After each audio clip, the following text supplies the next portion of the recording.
Welcome back, everybody, to BST. It has been a long while since we did our last episode. Kind of in a dry spell of sports right now. Of course, March Madness. I think that was the last episode we did was March Madness, talking about the first round.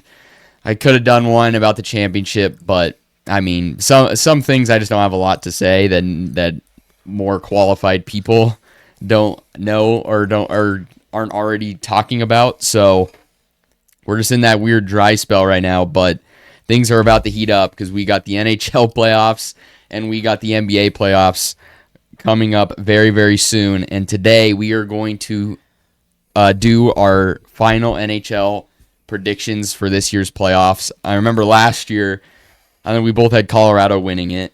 Yeah. Over Tampa. I think we both had that outcome. Both lost in the first round. Yeah. I remember last year we were happy that we did get the Edmonton pick right when everybody was fading Edmonton. Yep. It's a crapshoot. Nobody really knows what's going to happen, especially this year. Very odd year. I mean, you just look at this bracket right now, and you have a team like the Kings who have made history. They have the most overtime games in the history of the league. They rank 30th or something in regulation wins. They are a complete bad team. But because of the loser point, they are able to squeak into the playoffs. The Central Division has been the best in hockey all year. Obviously, with the Avalanche being at the top of the standings since day one. And we've known for a while it was going to be Dallas and Minnesota battling for home ice advantage. Dallas ends up winning it in the first round. And, I mean, it's a travesty that this matchup... I mean, think about it. For either one of these teams, and there's only going to be one Central team in the Western Conference Final. That needs to be split up. I know this isn't an episode about the playoff format, but that should be something where the Avs should be on the opposite side of the bracket, so we can get a Western Conference Final with the actual best teams. Because I think one of those three teams will be representing the West. You have Utah making their first playoff in a while, Anaheim, and Edmonton, who has just really struggled all year, but able to make it in. And then on the East, Buffalo. I mean, haven't made the playoffs in forever, over a decade, and they make it in. Huge story, and not only they make it in, they are a juggernaut, and they win the Atlantic. That is a huge story. Boston, couple of off seasons, and now they're back into it. Tampa, right where everybody thought they would be. Montreal, kind of taking another step in their development. I mean, Montreal is always talked about for their future, and another great step in that category. Cole Caulfield, 50 goals. Carolina, status quo. Feels like they're here every year, winning the Metro. Ottawa, who was really struggling throughout the season, couldn't get any goaltending. In January, they were 20 points back from the Red Wings. Now the Red Wings are out. Ottawa is in as that second wild card, and they're going to be a dangerous team. And then to round out the bracket, we got the Battle of Pennsylvania, which we haven't seen since 2018, I think, 2019. That is going to be a fun one. So honestly, just looking at this bracket, there's a lot of fun matchups here. Yeah. Let's start at the top left with the Avs and the Kings. I don't see a scenario where the Kings win this at all. I think the Kings are a bad hockey team. No, yeah. Colorado, way too strong, way too balanced across all four lines. I think that's the big improvement they made this year. They got Kadri back, hoping to bring that Stanley Cup magic. Yeah, I mean, I think they're in a situation where they just don't have to rely on McKinnon so much. I mean, 127 points. Again, another outstanding season. Only really eclipsed, I think, by McDavid and Kucherov. I think Kucherov finished with higher points. But, I mean, well over 100-point season once again. I think he got the goal record. He got the goal title. Yeah. So he won that. President's Trophy, curse. It's always in play. It's not real, but it's real. I think it's real, but like, yeah, it's not going to take effect here. No, it's not going to come and bite him here. The Kings aren't. I would be like, honestly, like I would give away $1,000 to somebody who comments on this video if the Kings win this series. I mean, it's, you're right. I mean, 20 overtime losses, quite a bit. Went to a lot of overtimes, didn't win either. And I don't know if they, I don't know how many of those went to shootout, but it doesn't really matter. Overtime loss or shootout loss, same thing. 20 points carried them that way. I mean, you total it up, they're a 35-47 team. Yep. So not real good. No. Don't expect this to be any kind of a problem for the Avs. Avalanche goaltending's been really good. I mean, they've got 2 guys with over 20 wins. Wedgwood, who was going into the season was the backup, ended up with a 31-6 record. 6 overtime losses as well. So really 31-12. And Blackwood, who was the starter, started the season injured, 23-10-2.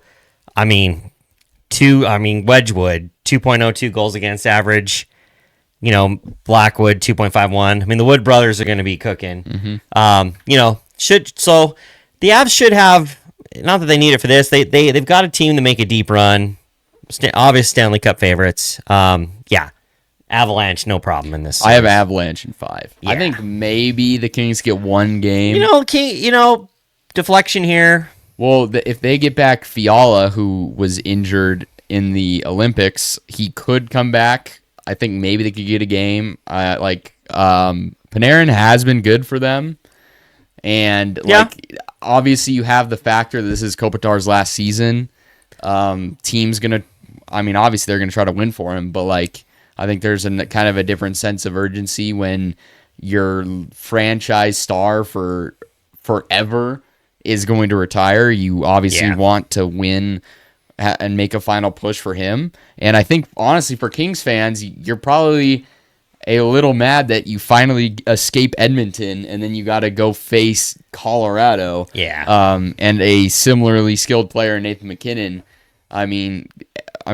Honestly, for a while there, it looked like the Kings were going to jump Anaheim and play Edmonton for the 5th year in a row. Yeah. Which would have been absolutely horrible. I would be shocked if the Kings win 2 games in this series. I agree. If they win 2, if they push it crazy. to 6, that would be They push it to 6, that's kind of crazy. But that would be honestly a win for them. But I got Colorado in 5 games. Easy. That's an easy one. I honestly, I almost want to do a sweep, but I don't. The brooms will either be out or it'll be Yeah, I agree. All right, let's move to the matchup of the first round between Dallas and Minnesota. This one is so very, very close. It could go either way, in my opinion. It's just so tough. I don't know. The thing is, though, Dallas is injured. They don't have Hintz. Heiskanen could be coming back, but even if he does, he will be off an injury very recently. That could spell trouble for Dallas, but I feel like we said the same thing last season that we were like, oh, they don't have Heiskanen for half the series. Oh, Colorado's going to win this, and then somehow Dallas has found a way. It's going to be a really, really good series. I'm tempted to make it go 7. I feel like that's just what I want to happen. I don't think it will. I think it's really hard for a series to go 7 games. It's really evenly matched. But ultimately, I think both teams have weaknesses. I think Minnesota's defensive core is better than Dallas's, just in terms of depth. But I think Dallas has the deeper forward core. I think Dallas has the more playoff-tested goalie in Ottinger. And I'm going Dallas. They just perform in the playoffs, and I think Ottinger. I'll go Dallas in 6. I think. This is a tough one. I breaking it down. Goaltending edge is Ottinger in Dallas. Minnesota kind of splashed on the scene last year. first round. Should have probably beaten the Golden Knights.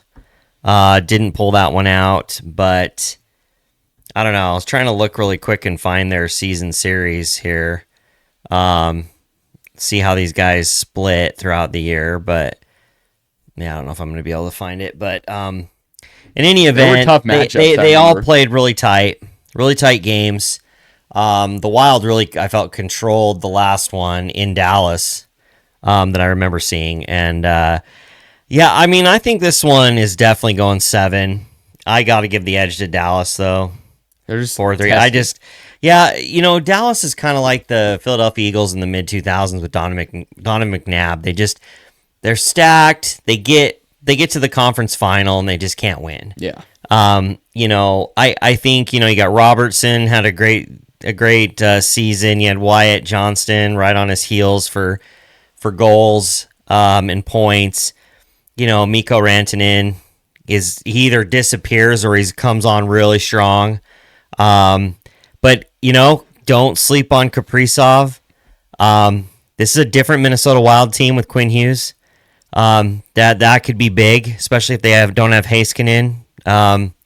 Quinn Hughes on the offensive side, especially, could be a big difference maker. Boldy, I mean, those guys can get hot. That's the problem. That's why it makes it so difficult, because they catch fire, they can easily win the series. Mm-hmm. But I got Dallas in 4 or in 7. I also think having the home ice will, even if like I have it going 6, so that game 7 won't really matter. But if it does go 7, I think Dallas having home ice in that electric building is going to be a difference maker. Let's move on to Vegas and Utah. Vegas is a team who struggled all season. There were moments of extreme doubt, like, can this team make it in? The year that Vegas won the Cup, they had such great scoring depth, and this year it was kind of non-existent. They go out at the trade deadline, they get Nick Dowd, they get some pieces, but still, I mean, the story of the season, for a lot of the Pacific teams, honestly, was just goaltending, and Vegas never had it. But in a surprise big shocker, like, they fire Bruce Cassidy, which kind of came out of nowhere. Nobody thought that would happen. That's kind of unheard of, where you fire your coach with 8 games left. But Tortorella comes in, and they are, I think, 7-1-1 or something like that. 7-0-1 or something. Great record. Playing really good hockey. I think some of the competition might have influenced that. Yes, but they played abs too. Yeah, and you go on this stretch. You were a team who were like, okay, we're probably going to be like second or third in the Pacific. Now you win the Pacific. You get to face the wild card. And overall, you see a lot of times when you get a new coach, you get that kind of coach boost where who knows if this is kind of fool's gold, like if they're playing better than what they really are, just because of the new coach and kind of the vibes are higher. But overall, a positive outcome to the end of the season for Vegas. I like Vegas. They're similarly to Dallas. They got a lot of guys who have been here before.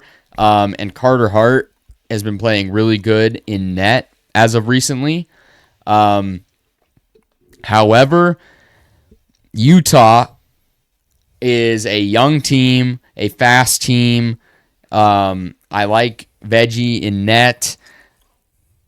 I still think I'm going Vegas in this one. I think Utah plays a very big on transition and speed.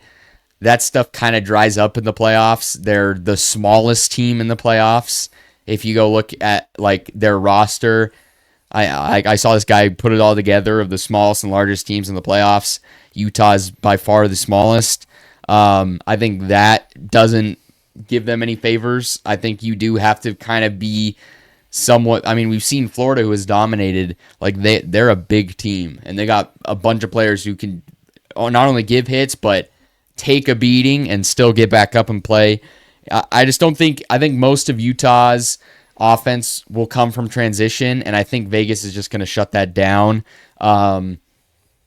I'm just not sure Utah's gonna be able to get the greasy goals that they're gonna need to win this series. I think Vegas will.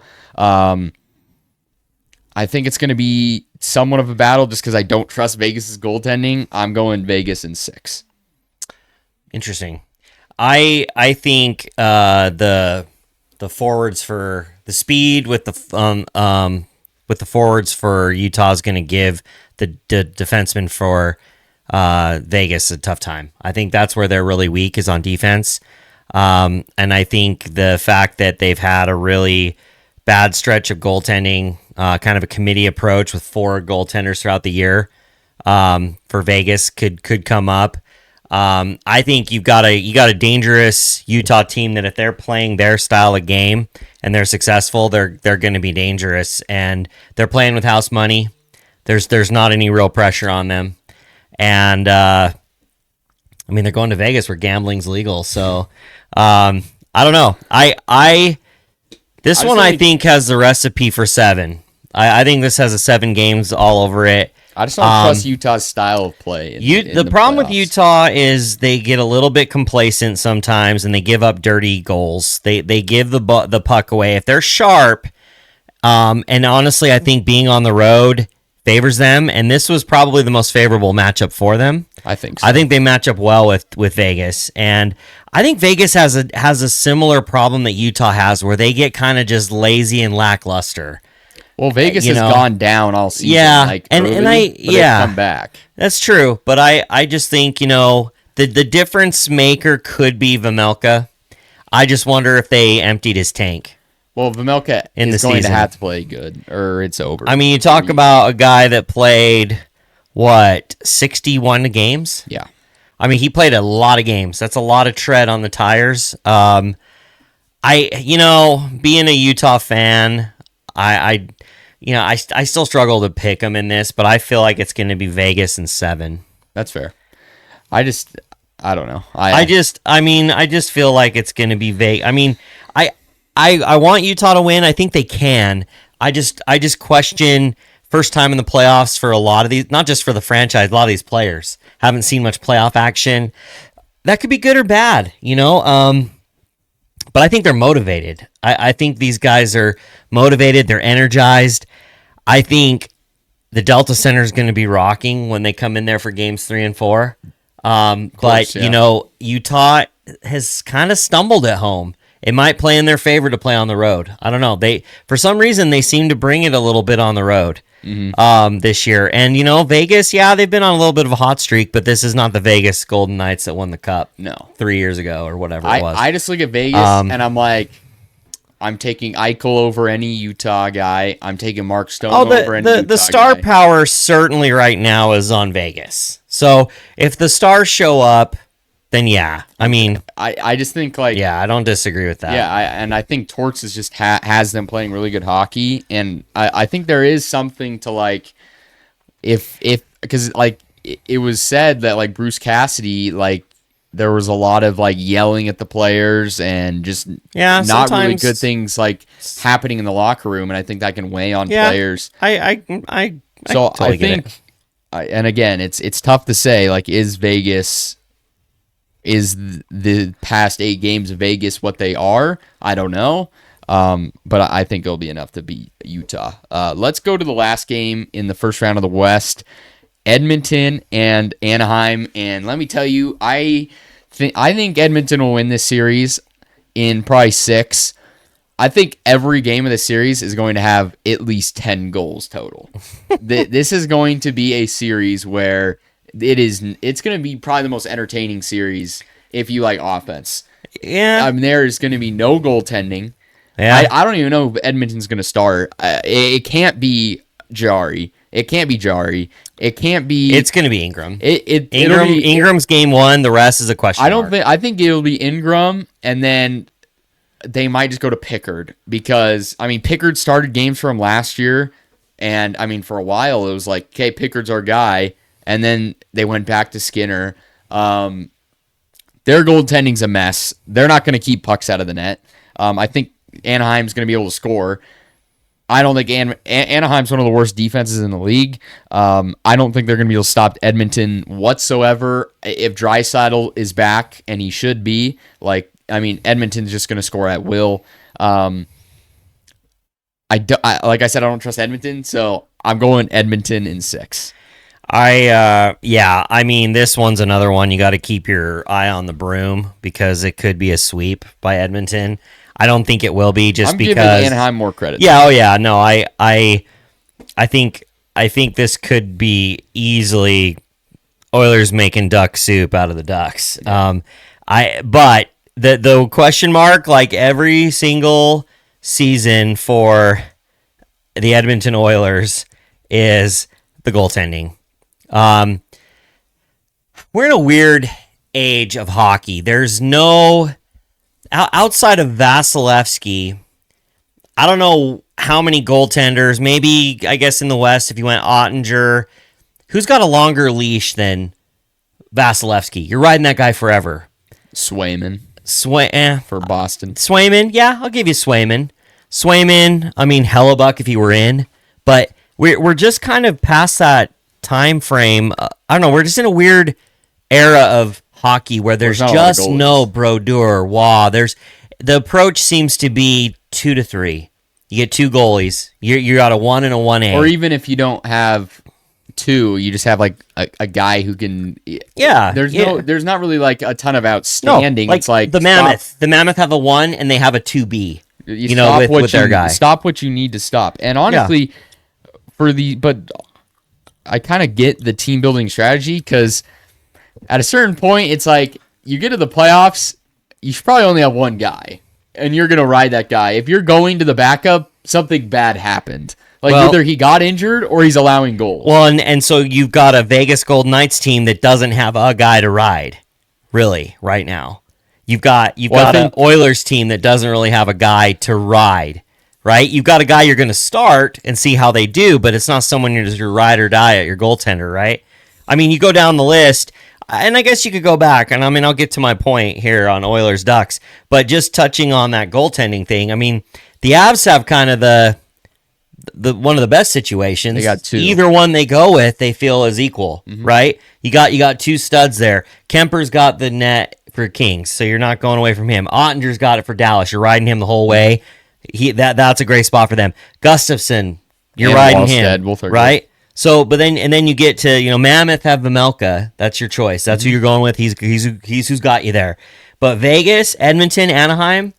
Well, I think that's like I said earlier, the Pillow Fight division. Like Fight division, yeah. They have no goaltending. But I think for Vegas, like before all the scandal with Carter Hart, not going to get into it. Like he was a good goalie, and over this stretch, he's played really well. Can he find that form again? And I mean, the thing about Vegas though, when they won the cup, they were riding a goalie who had no experience in the playoffs. Hill? Yeah. So Logan Thompson, was he on that team? Logan Thompson got injured. Oh, he got injured. That's right. Hill comes in. And so I think a lot of the times in this day and age, you don't need to have the goaltender. Goaltending is a lot about the defensive system you put around them. That's true. If you're limiting shots, Edmonton, like with Skinner, played a really good defensive system. That's true. And they were able to just kind of Skinner just had to make the saves he needed to make, and he did. And so I think I just missed that golden era. Yeah, of the Brodeurs, the Waugh, like just a lot of those there. Even the 2010s with Crawford, Quick, Lundqvist, Christ, yeah. We're gonna get there. I think those goalies are they're starting to come back. We're starting to get some really good goaltending, but yeah, no, I totally see your point on that one. Back to Oilers Ducks. I mean, it's kind of funny to look at these goaltender comparisons and just be like, okay, Dostal. 30 wins, 24 losses, counting overtime losses, 3.1 goals against. He's given up a lot. Jari, 18, 9, and 3, 3.32. Basically, every goaltender in this at least allows about a 3 goals per game. Yep. Ingram's 2.6. We'll round that thing up. I mean, save percentages are all in the 80s. There's going to be a lot of goals scored in this series. There will and the difference is Anaheim just doesn't have a McDavid and a Draisaitl, and especially the McDavid. I mean, it's going to be, this first round series is going to be Connor McDavid, team on his back, carrying him into round 2. Well, I don't think it can be understated. Like, this is the greatest playoff performer of the, I don't like, Well, forever. Well, here's what you have to realize. That there are eras in the sport, right? I mean, you plug McDavid into, the gear of the 80s or the 90s, he's still probably pretty fast, but all things being equal, right? It's hard to say who's leaps and bounds. Certainly, McDavid in this modern era of hockey, best performer. Easily The best always performer. shows up, and so does Draisaitl. Yeah. Like when you look at like other teams like the Maple Leafs who have not won, like, oh well, their stars don't show up. It's like Edmonton may have not won a cup by now, but like Draisaitl's going to get his points, McDavid's going to get his. No one on the Ducks matches that. Not even close, and nobody should. There's nobody in the league who matches the star power. The problem with Edmonton is that they haven't been able to balance that down all lines consistently for him. And I do think with Edmonton, they get a little top heavy. I think for some reason, like I just have this urge to pick them to go again because, and I know I'm getting ahead of myself, but like, I mean, Matt Savoy last night scored 3 goals. They plug him on the line with McDavid. I really like that. With him, I don't even know. Let me check their line. The best thing that they have going for them right now is Draisaitl got hurt, and it gave more playing and cohesion to playing time and cohesiveness to these support players around McDavid. I think he's got a couple of talented young guys that kind of do the dirty work. And they're a little scary. I like this. So they got Savoy, McDavid, Hyman. That's a really good line. I really like that. Then they got Podkolzin, Draisaitl, and Kapanen. Yeah. I remember Kapanen last year. Yeah. They plugged him along Draisaitl's line. That was phenomenal in the playoffs. Then they got Henrique, Nugent Hopkins, and Roslovic. Look, these guys, their D is good. Their D is good. Connor Ingram has had a resurgence. Sometimes that's what you need. They like him. The locker room likes him. I don't know if Connor McDavid will ever like the goaltender that's in his crease. Unless it's like Vasilevsky, who knows, or Swayman or somebody. But at some point they're going to figure that out. But this team is battle tested, and you cannot sleep on Edmonton. I'm with you. I am tempted to put them on a run again. I would say if they had a Bobrovsky level goaltender, they'd be the favorite right now. Yes.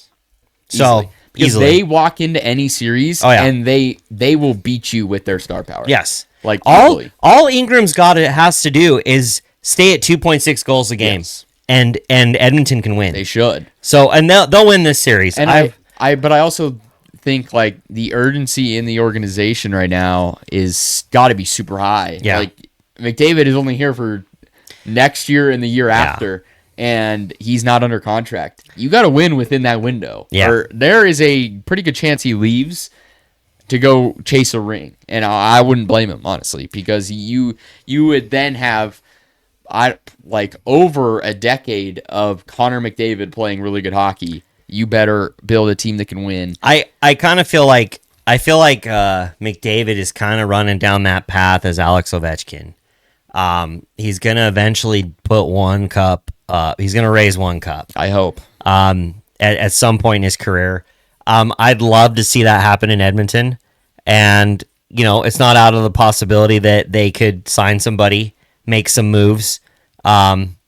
If he wants to stay, I really would hate to see McDavid do it elsewhere. Yeah, I just really would. I just don't think it'd be good for. There's a good chance he stays, but I think there is. As an organization, you can't take it for granted. No, you can't. You can't. So I've got Edmonton in 5. I agree. I got him in 5. So. I have him in 6, but yeah, I mean it's a crap. I just think there's gonna be a game where it's like, what the hell was that, Ingram? Maybe or Jari. 2. Yeah, or Jari. And be like, all right, because Ingram dropped game 1. Yeah, it's gonna be like 7-5 Ducks. Yeah, and we're gonna be like, okay, what was that? For sure.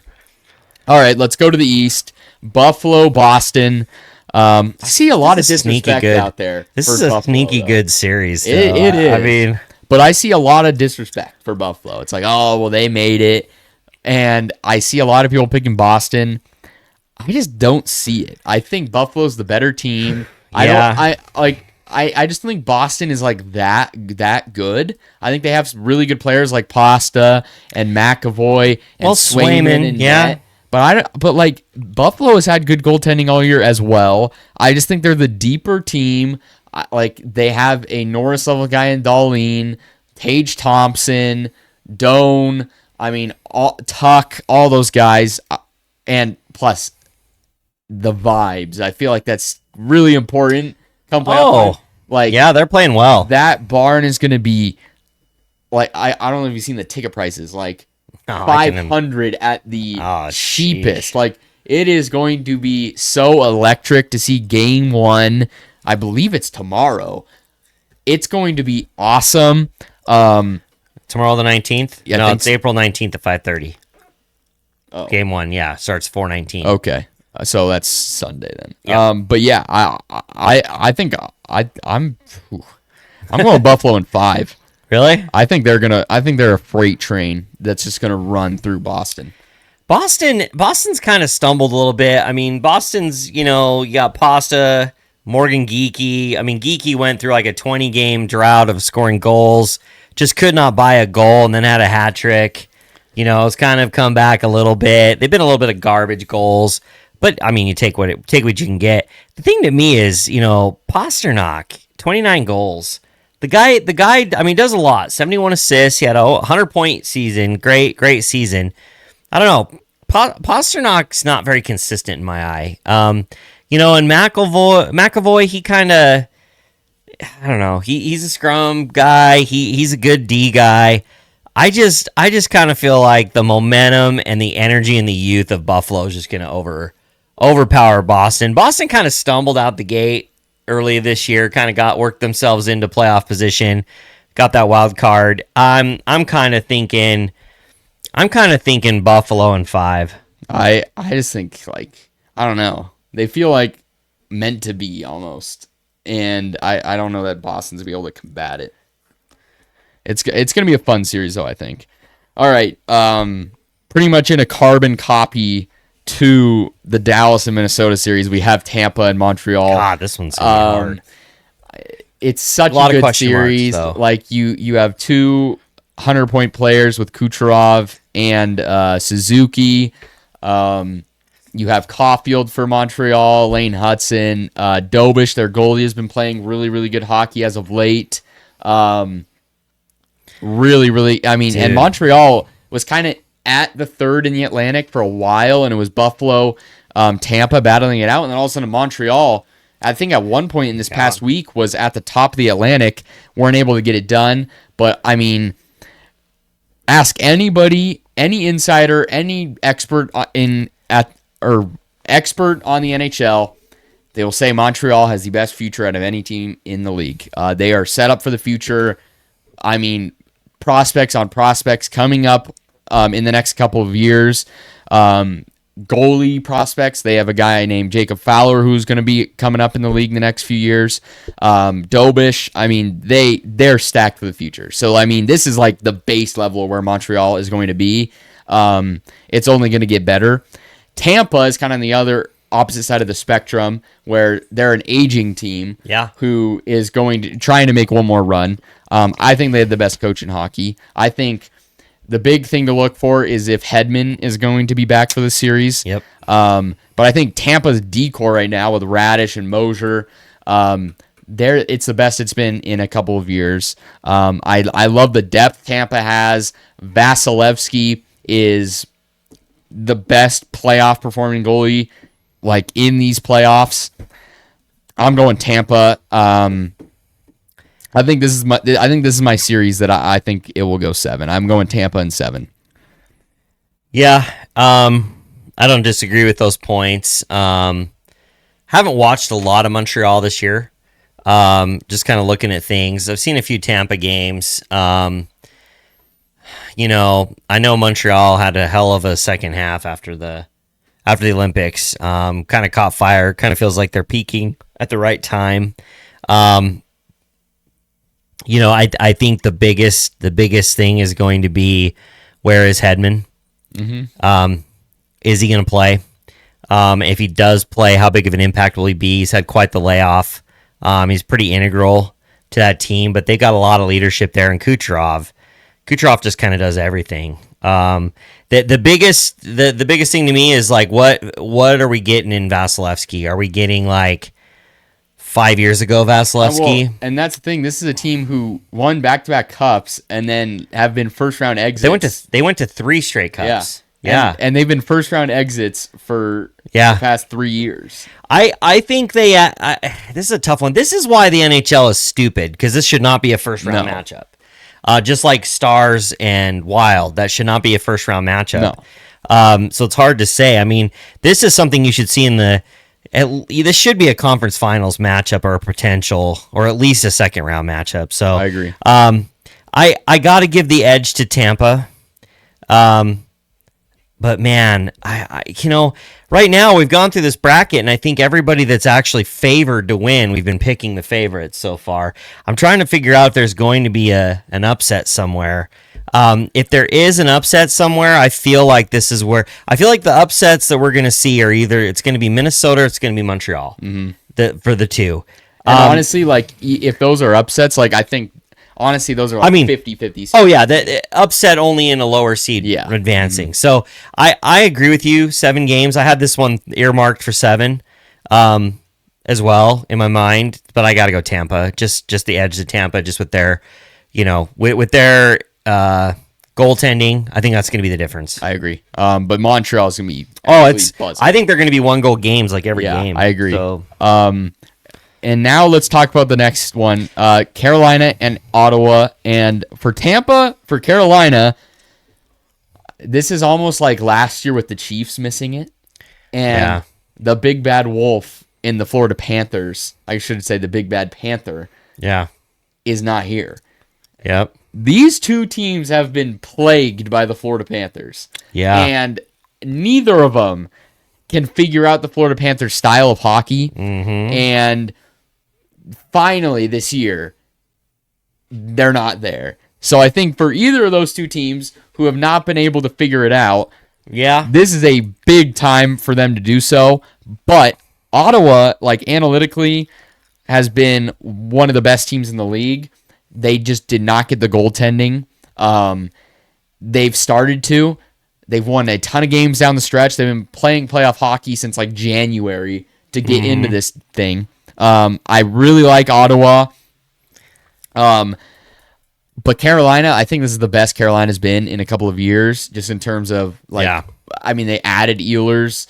Like, I think they have more depth than they have in years past. I just really like what Carolina is all about this year. I think it's going to be relatively close. I think it's going to be Carolina in 6. But I wouldn't be surprised if they are very, very close games in every single one, because I do think Ottawa is pretty good, and I know a lot of people who are taking Ottawa really, really far.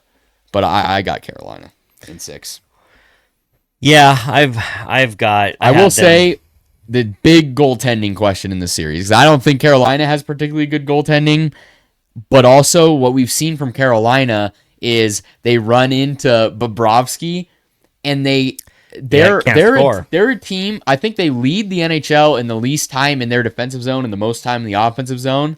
So they're a team who shoots the puck at the net a lot, but it's often low danger shots. They don't search for the really high danger shots.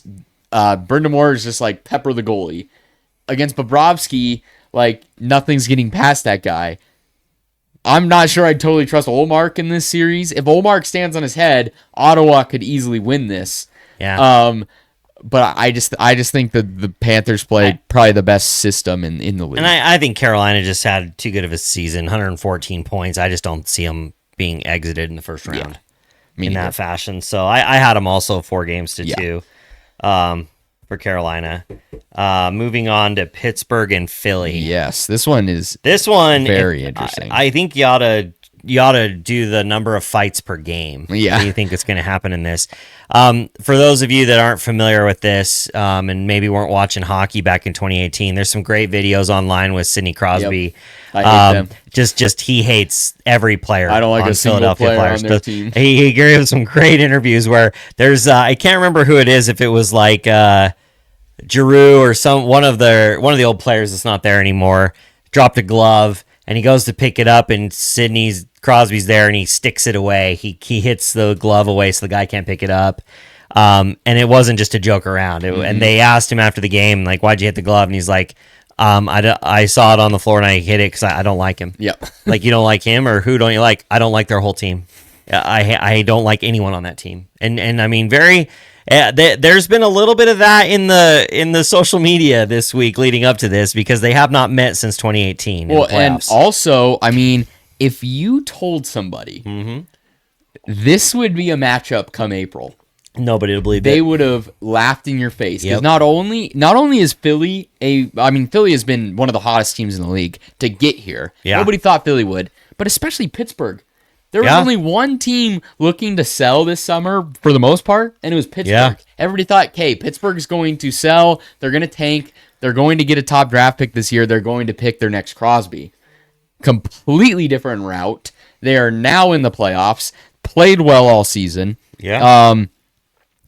Listen, I would love for Philly to win this, even though I hate Philly sports in general. I would love for Philly to win this just because it's a cool story. They're a fun team. And I mean, you saw like when they won in that shootout to go to the playoffs. Like, I mean, I think every fan there is like, what the hell happened? Like, how are we here right now? And Vladar has been awesome in net this season. Bringing up Porter Martone has been awesome. He has been a revelation as a rookie. Really good for them. Kind of opened up their power play too. I think they got a lot of good pieces. This team is like, I think they've just caught a heater. I don't think they're that good of a team. And I think if they did move on, they'd get swept by Carolina. I think Pittsburgh's a better team. Since the Olympic break, Carlson has been Norris level. Crosby, point per game again. Malkin has been good. Like, Anthony Mantha was signed in the offseason. He's been great. Chinikov from Columbus has been great. Like, they got Kyle Dubas, their GM, is a phenomenal GM, has done a really good job building this team, getting some underrated pieces. It's one last run. I'm going to trust the legend in Sidney Crosby to get it done. I got Pittsburgh in... Man, I don't know. Oh, I don't know. I feel like Pittsburgh's just the better team pretty easily. I'm going 6. Pittsburgh in 6. Well, it's interesting. These guys are tied in points, 98 points apiece. Philly's got 2 more regulation wins than Pittsburgh. Pittsburgh edged them essentially just on head-to-head. Not sure what that is. I can't pull that up. I wish in some of these summaries they would have just been like, just like head-to-head. They have their last 5, but I want to know how they were head-to-head. I mean, they put all this great stuff on ESPN, but they don't have that. So clearly Pittsburgh won the series. I'm not sure how it looked. Look, this is a little-known Philadelphia team. Porter Martone, obviously, is their pistol right now. Yep. Young player. I got to go with veteran in this case. Exactly. And, I mean, it's hard to not ride Crosby. I do think this is going to be a knockdown, drag-out fight, and it's going 7. And Pittsburgh's winning it in 7. That's fair. That's what I think. It could be over in 6. It could be over in 5. I think also... I don't know. I'm not confident in that 7. The interesting thing for Pittsburgh, they got Stuart Skinner.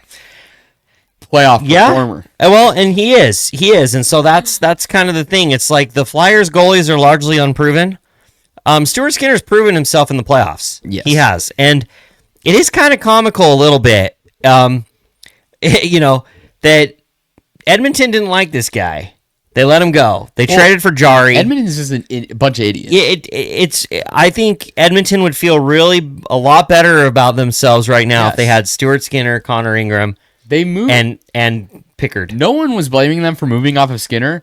Yeah. They moved off of Skinner for an even worse Skinner with an even worse contract. It's weird. It just doesn't make sense. The whole move doesn't make sense. But needless to say, Skinner has found his role. It's kind of funny how some of these goalies that have been cast-offs have kind of found a resurgence. Connor Ingram's kind of found a little bit of a resurgence in Edmonton. Stuart Skinner has found his resurgence a little bit with Pittsburgh. Sometimes that's just what it takes, a change of scenery, just like a new coach, sparks the fire in a team. Sometimes these players just need a change of scenery. So it'd be interesting to see how far Stuart Skinner can carry them. That said, a meeting with Carolina is not going to be very fun. So anyway, that's what I've got. I got Pittsburgh in 7. All right, let's move back to the West. Colorado versus Dallas, a matchup we have seen far too many times. History has to be Stars, right? You'd think. Historically, they seem to have their number. The Stars their colors are green, and that's the exact color of kryptonite. Yeah. That gets the Avs every time they play. Time. They had them 2-0 in the third period. Game 7 last year, lost. Controlled the game, lost. Last year's Avs, this is a different team. Mm-hmm. That being said, I hesitate to pick the Avs, but I'm going Avalanche in this series. They got home ice. I don't know that matters, but I think honestly in those pivotal games, I think it's what gave Dallas the win last year. Game 7 being in Dallas, I think that propelled them. I think that Dallas being banged up and the balance that Colorado brings, I think Colorado's motivated. I think they look at this and they're like, we want Dallas to win. We want to beat Dallas. We don't want somebody doing the business, right? Because honestly, if you're the Avs and the Wild upset Dallas, that's also a tough matchup. There's no easy matchup in the second round. Yep. There is no easy matchup. But I've got the Avs. I don't know how many games. I don't know if I'm going to pick games on that one. I think tough. I'm just going straight up on. I'm just going. Avs are going to pull it out. It probably will go 7. It's a 6 or 7 game series. There's no hole on the Avalanche right now, and I like last year. You can say, oh well, what else do they have that they didn't have last year? Like just Kadri, and Kadri's a great player, so that's not really smart to say. But like also last year, like guys like they didn't gel. They hadn't gelled. Yes, right. Yeah. What's your captain's name? Landeskog. Like he's just coming back. Yeah. And then you have Brock Nelson, who wasn't trade very good. Acquisition, trade deadline acquisition. Yeah, and he wasn't good. Like, wasn't he looked playing lost out there. And this year, it feels like it's working. And you just look at their fourth liners should be third liners. And guess who we said that about last season? Florida. We're like, their fourth liner should probably be on a third line somewhere. Yeah. And their third line should probably be a second line somewhere. And that's how I feel. I feel like the only thing beating the Avs is themselves in this playoffs. I feel like if they don't win it, it is definitely a big failure because they had such a great season. They've got everybody back healthy. You got Kel McCarr on the back end. They can get a little bit lazy sometimes on defense. I feel like that's the whole NHL these days, though. Mm-hmm. Like, there's always a little bit of laziness on defense. But everyone's very offensive mindset. Mm-hmm. A lot of the defensemen are getting into the offensive rushes. A lot of what plagues Kel McCarr sometimes on his offensive prowess, will handcuff him sometimes, or he'll handcuff himself sometimes. And you see a lot of the similarities with Quinn Hughes. They're so dynamic with the puck. They could be forwards and they play D, and so, I just feel like Dallas has a lot of star power. I don't know.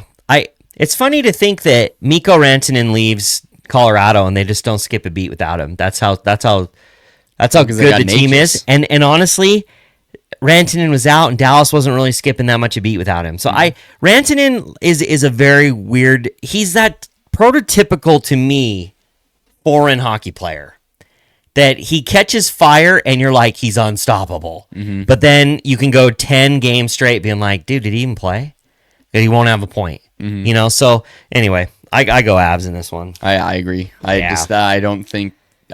I don't think they have a hole on the roster. It's just, I mean, they've won a cup already. It just feels like they've been so close. They've stumbled the last 2 years to the Stars. I don't think they're looking to make this the Detroit 2.0. No. And they're gonna take care of business, I think. Agree. All right, Vegas and Edmonton. Another series who will have no goaltending. Man. Who's got home ice in this one? Golden Knights, right? Yep. Okay. I'm going Edmonton. I'm done.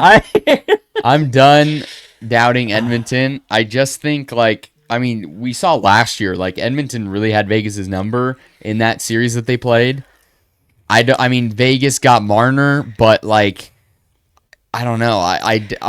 Notorious non-playoff performer, Mitch Marner. I'm not sure I totally trust him. We can't let this one next to Golden Knights name here fool us coming out of the Central, right? This is a team that, Utah had almost as many points, and they were fourth in the Central. Or wait, Central? Yeah, because they're the Pacific, huh?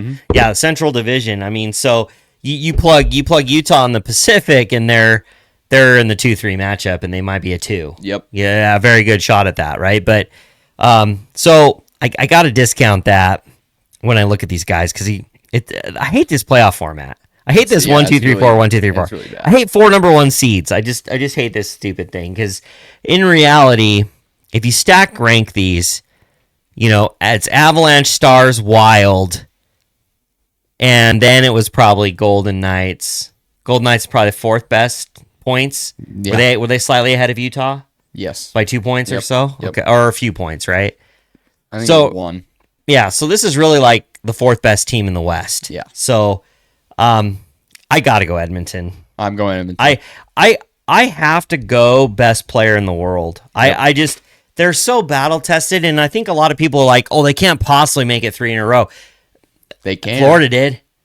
Tampa made it 3 in a row. And, they made 3 Stanley Cups. And I think that's I remember this guy posting the cup odds for teams, and they're like, well, how does Montreal have such a low cup odds?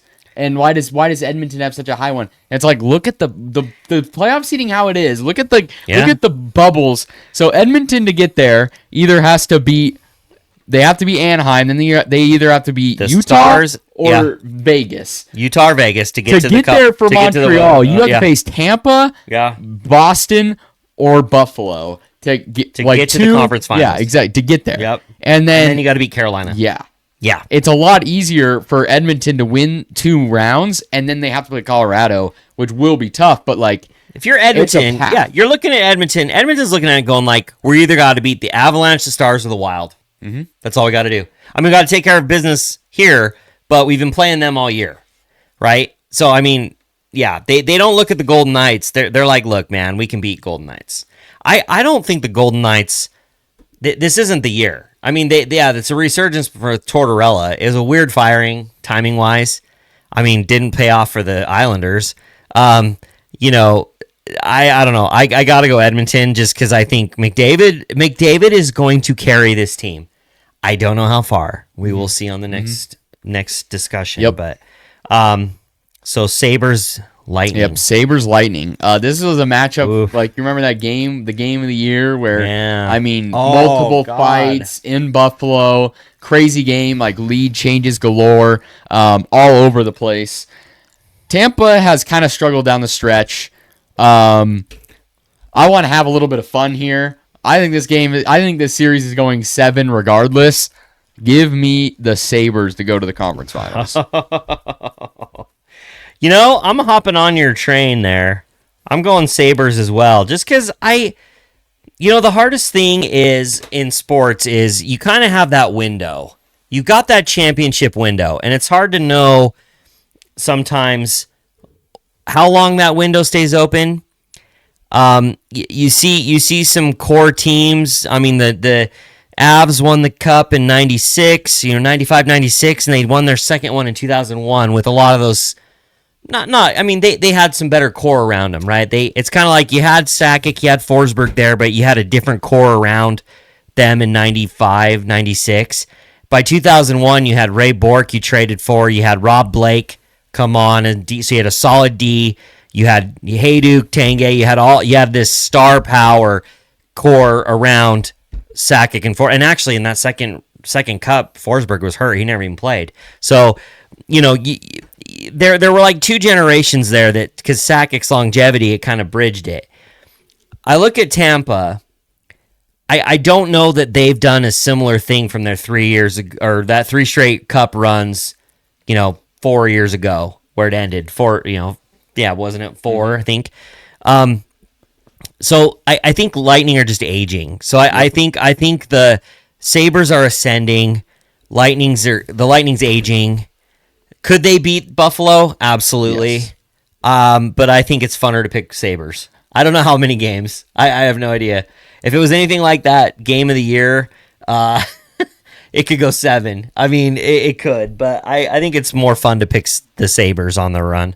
I just they're really the 2 think seed Sabres in the are really East good. for a reason. I mean, they had a great season. They're deep. They have a lot of good players. They do. Like, Tage Thompson is crazy, and so Kucherov just kind of quietly does his business. I think I just feel like, again, Hedman's a big key, but I don't know, Vasilevsky, of course, but I don't know. I think it's just more fun to pick the Sabres because I'm tired of the same. I'm tired of seeing the same. I mean, I like the Avs, so I'm fine with that. But I also would love it if Utah could beat the Avs, great. If they can move on in the second round and stun Edmonton, great. But I don't know. Sabres, certainly. All right, Carolina, Pittsburgh. I'm gonna keep this short. Carolina in 5. Yeah. I think Pittsburgh is a cool story just because Crosby one more kind of run at this thing. Maybe they make it next year, but I just like Carolina more. I just think they have the better roster. Goaltending, it's going to be a question for both teams, but I just think Carolina's a better team, better system. Yeah, Pittsburgh's aging too. Yeah, exactly. I mean, Pittsburgh stars are old. It's going to carry them through Philly, but Carolina's been too red hot. Mm-hmm. And this is God, this is a tough matchup now. Why don't we start in the East with this one? I actually wanted to look up the season series for the Buffalo, for the Sabres and the Hurricanes. Okay. Because I feel like, all right, so they've played 3 times this year. Carolina is 2-0. Okay. Wait. Yes. Okay. It was 6-3 Carolina, 4-1 Buffalo, and then 2-1 Carolina. Okay. All right, that's interesting. It doesn't really tell me a lot, but I just wondered. This one's gonna be tough. I think this. I mean, it just kind of feels like this has to be Carolina's season. I'm not like Buffalo has good goaltending. I don't think they have Bobrovsky. I don't think it's going to be a situation where Carolina can't score. And I think Carolina, to an extent, is kind of getting disrespected. I don't see a lot of people picking them. I love what Buffalo's about. I think this is the year that Carolina finally figures it out in terms of they don't have to run through Florida. So I'm going Carolina. I think they're a really good team. I think they're going to get it done. Yeah, I think they'll go 7 though. It's a tough one for me because I mean it definitely feels like it's such a think these guys are. It's so tough to pick this game or this series because Carolina always stubs its toe right here, except for 2006 when they won the cup. But like, I just feel like they feel a little bit more. Think of who they've ran into though. That's true. They've ran into the Panthers 3 times. Yeah. Bobrovsky. Guess the other series they lost. Yeah. New York. They ran into Shesterkin. Like, jeez. They're running into Hall of Famer goalies. Like, In this run, they ran into Olmark, who is a good goalie but been shaky this season. Skinner, and then now Luukkonen for the. And what did you say the Sabres. series was? Huh? Season series? What did you say it was? It's 2-1 Carolina. Carolina. Okay. Yeah. I just think this is a good path for Carolina to make it to the Stanley Cup final. Carolina. Yeah. I think Carolina's going. All right. In the West, I'm going Colorado. I agree. I mean, I think goaltending's gonna be big. And I think there was that thing that like the triangle where Colorado can beat Edmonton can beat the Stars, and the Stars can beat Colorado. Like it's like a circle. Yeah. But it doesn't ever go the other way. Like No. Edmonton can't beat Colorado. The Stars can't beat Edmonton. Yep. I'm going. Yeah, it's just Colorado to me. So season series between the two. Game 1 back in November was 9-1 Avalanche. Game 2 was 4-3 Oilers on March 10th, and then April 13th for Game 3, the Avalanche won 2-1 in a shootout. So.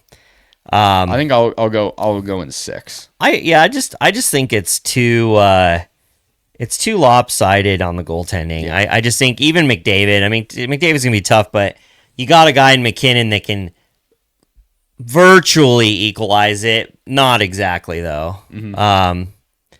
So yeah, I think. I'm certainly gonna. I'm just watching the highlights, and McKinnon scored the game winner, and Ingram broke his stick, like in disgust. He hit it on after the post McKinnon scored he just turned and beat it on the crossbar. Yeah. All right, that leaves us with a. Do we both have the same bracket? Do we? I think so. Well, I mean, I will say the wild cards for me, the first round upsets, I feel like could come in Utah. That could be a first round and Minnesota. Otherwise, I think it's a lock. First round on the other side, that could maybe it's Montreal. I feel like, and honestly, I don't see any other one. I think Buffalo takes care of Boston. I think Carolina takes care of Ottawa. I mean, I suppose Ottawa could upset Carolina. I would circle that one too, just because. Carolina just has a way of blowing it, so maybe they could. But anyway, I'm down to Avs. We're down. Yeah, we have the same bracket. Avs, Carolina. It's Colorado. I think I'm gonna pick them again. I picked them last year. I think I had them going the whole way, didn't I? Yeah. This year though, it makes sense. There's not a. They should. They should. The bottom line is they should. If they didn't, huge failure. Should. They beat themselves. They absolutely should. There's no reason they shouldn't. Yeah. But I will say, and I don't think we mentioned this yet, their power play has not been great, which makes no sense. I know. It makes zero sense. If their power play was really good, if they had the strength of power play that the Oilers have, they probably would have broken the points record. Like, because probably they score so many goals without power play goals. If that can even find some sort of a groove in these playoffs. Yeah, you cannot outscore them. It will be impossible. Well, they are first in penalty kill. Yeah, I mean, they're stacked. They just 27th in power play. Mm-hmm. Crazy. And like I think, honestly, give me Colorado in 5. 3.6 goals per game. So I mean, Colorado just needs to play consistently like they have, and they'll take care of business. I think this is your average Carolina series where they just cannot seem to get through them. So yeah, I got Colorado winning. There is the bracket right there, official. Surely it will be destroyed in no time, like every year. I'm sure. You play a 7-game series. Typically, the better team wins, but you just don't know sometimes. Yeah, I mean, you don't. There's bounces of the puck.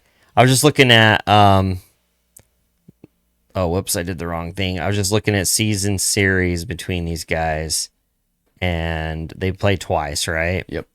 Yeah. Hurricanes won Game 1 in October, 5-4. Avalanche won Game 2. Both teams won on the road. Hurricanes beat the Avs in a shootout in October, 5-4, and then Avalanche beat them in Carolina, January 3rd, 5-3. Interesting. Well, yeah, that's going to do it for us today. Hopefully you enjoy the NHL playoffs. Have a great night. Also enjoy the NBA playoffs and the play-in games that are going on right now. Should be a good time. Have a great night, and we will see you in the next one. Care. Take it easy.